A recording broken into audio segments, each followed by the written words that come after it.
Hello friends, and welcome back to the channel. I'm Old Man Aben, and the purpose of my channel is to help high schoolers and young adults navigate their complicated world by giving them a different perspective. Perspective of looking back at the same choices that I made when I was your age and what I learned in the process of my successes and my failures. Today I'm going to be continuing with part 6 of my life story and how I got here. Well, life in Wisconsin was a turmoil. Mom and Al drank a lot, pretty much all the time. And they fought almost constantly. Most nights they would go to the local tavern and close the place up. And I was 6 years old. They didn't trust me to stay home by myself and not burn the house down. So they had to take me to the bar with them.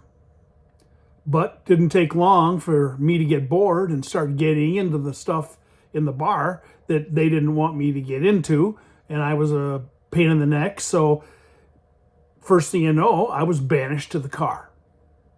So they were in the bar and I was outside in the car. And they'd leave me in there for hours on end. And when the weather got cold, and it gets cold in Wisconsin, they'd leave the car running with the heater on for hours and go in this bar.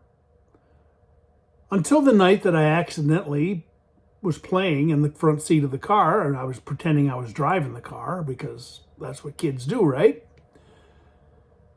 And for some reason, I don't know how exactly, but I accidentally put the car in gear and it rolled down the hill and into the ditch. I'll never forget the beating I got from Al for that one. It was brutal. And since I obviously couldn't be trusted in a running car anymore, from that day on, I sat alone in a freezing dark car with a sleeping bag. Middle of winter in Wisconsin, there in the bar drinking, and I'm sitting there shivering and freezing to death in the back of a car. Feeling utterly alone is a hard thing to describe. I always had the ability to be invisible when I was little. Even when other people are around, I could hide in the midst of a crowd. But during those cold nights in the car, I felt so isolated and so disconnected and so helpless. I was trapped in a situation that I couldn't control.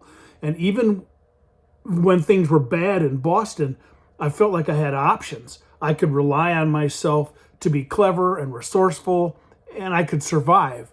But here in Wisconsin, I was a prisoner, locked in solitary confinement with nothing but terror and crazy thoughts. Looking back, I realize now that the passionate side of my personality, and I am a passionate man, was developing and emerging at that time. And as I got older, I would feel things so deeply that it totally influenced the way I saw and responded to my surroundings. As a teenager, I couldn't understand how people could just go through their life with such a lack of passion or commitment. I was passionate about music. I was passionate about my relationships and about what I believed in. And when I loved someone, I loved them completely. And when I feared something, it was dark and foreboding fear. And on those long, lonely, awful nights in the parking lot of that tavern, my feeling of abandonment was deep and paralyzing. But I suffered in silence and I told no one. And for the first time in a long time, I had nobody, not even myself, to rely on. Nobody that I could trust. I barely knew Al, and I was afraid of him. And because they were his parents, I didn't know whether I could trust Grandpa Willard and Ilona's allegiance. I didn't know where it would lie. I didn't know if they'd side with Al or me. And it took a long time before I trusted anyone. But I had learned, well, I guess if I learned anything in my life, it was that nothing stays the same for long. Change is inevitable and not always for the better.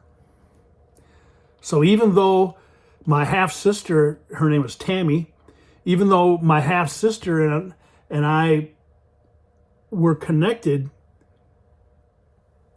it was a world that was so disjointed and strange that when it changed, even when it was crazy, it didn't seem that crazy. Going to the bar every single night was normal now. Me being stuck in the car was normal now. Even though my sister Tammy, that was her name, changed my world drastically, it really didn't seem to change Mom and Al's daily routine much at all. I had to take care of Tammy a lot more than a 6-year-old should have to. They pretty much went to the bar every night, and they would take Tammy with them, and they'd let her crawl around the bar while they got wasted. And I'd still sit in the cold car crying until the inside windows would fog over and frost up. I didn't really know how long this would go on, but it was several months. But it's hard at that age to be able to really accurately judge time. A lot of my sister's daily care fell on me, and even though I was only a kid, Mom and Al would sleep almost all day if Al wasn't working.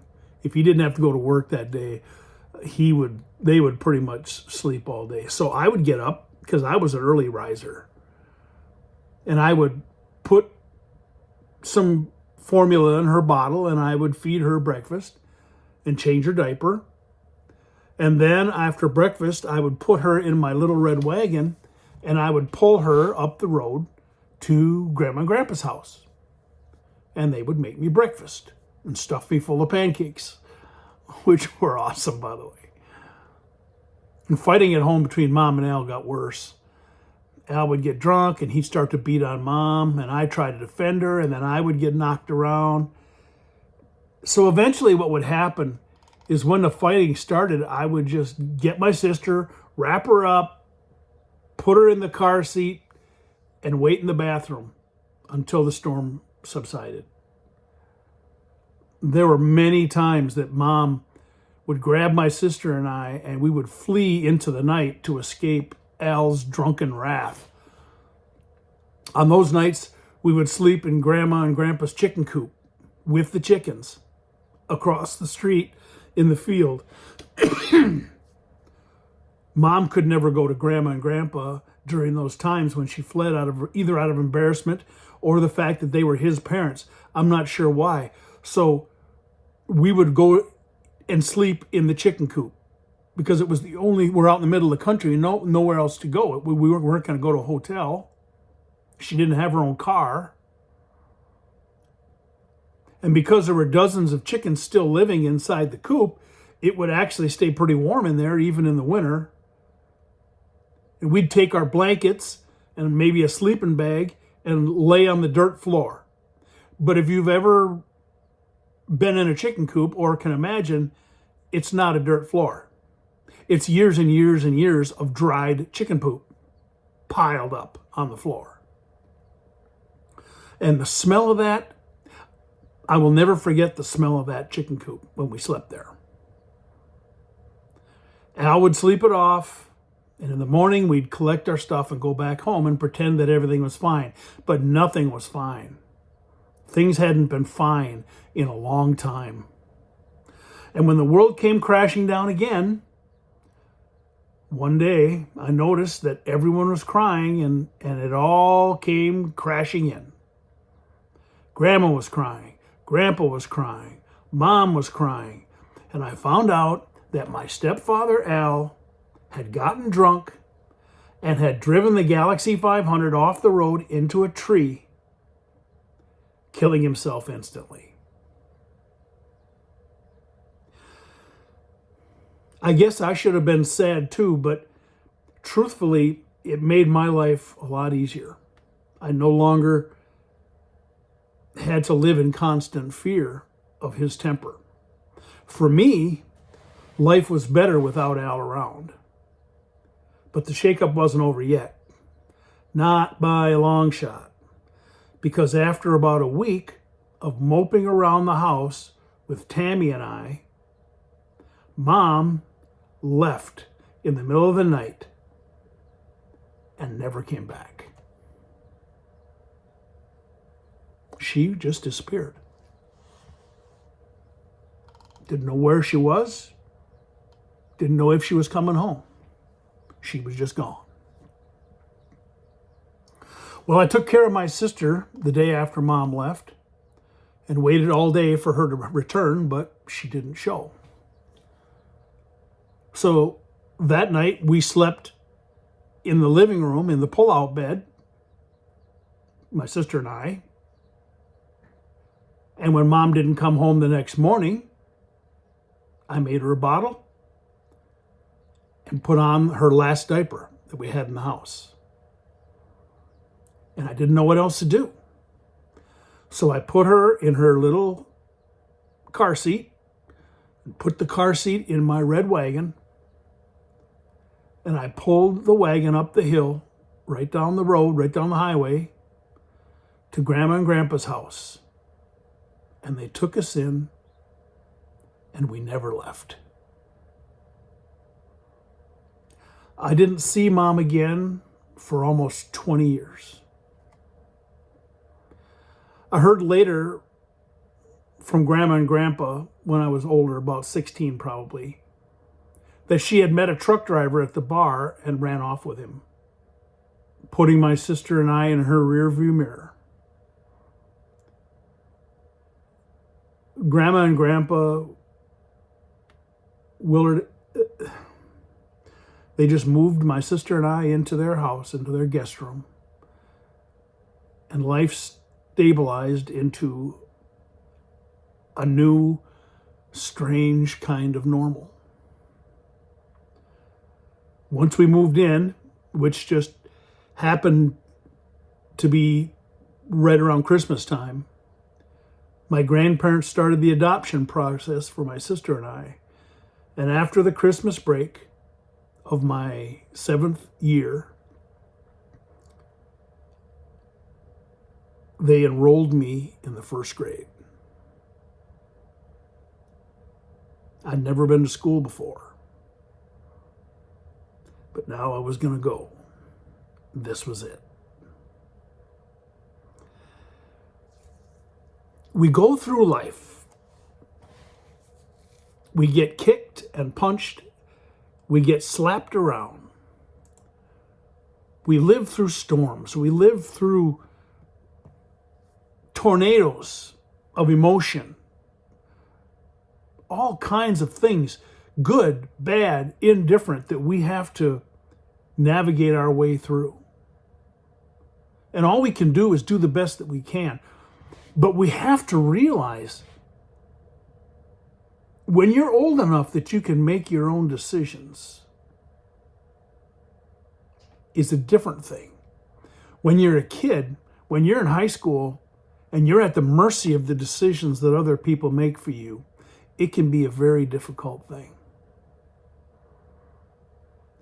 And I know that a lot of times when you're that age, you find it very difficult to believe that the people who are making the decisions in your life care about anything that you want, and they just want to wreck your life. But remember, they see the world through a different lens than we do, than you do. When I make decisions for my girls when they were in high school, it was coming from all the years of experience that I had.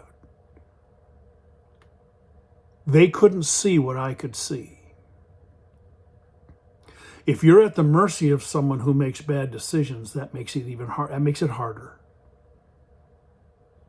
But the day will come when you can make your own choices. And what have you learned and what have you gleaned from the process of you growing up and becoming the person who makes the decisions in your life? Imagine as a high schooler, I know that you just want to be 18 so that you can make the choices that you think are right. But think about your little sister. You're in high school, you have a sister or a brother that's in 5th grade or 6th grade. When they tell you about their world and problems that they have in their world or the things that are happening in their world, you see them so much differently than they do because you have experience. You're in high school now. You've lived through middle school and all that stuff. You look at their problems and you say, it's going to be all right. It's not that big of a thing. You're blowing it out of proportion, right? You're in high school. You know things.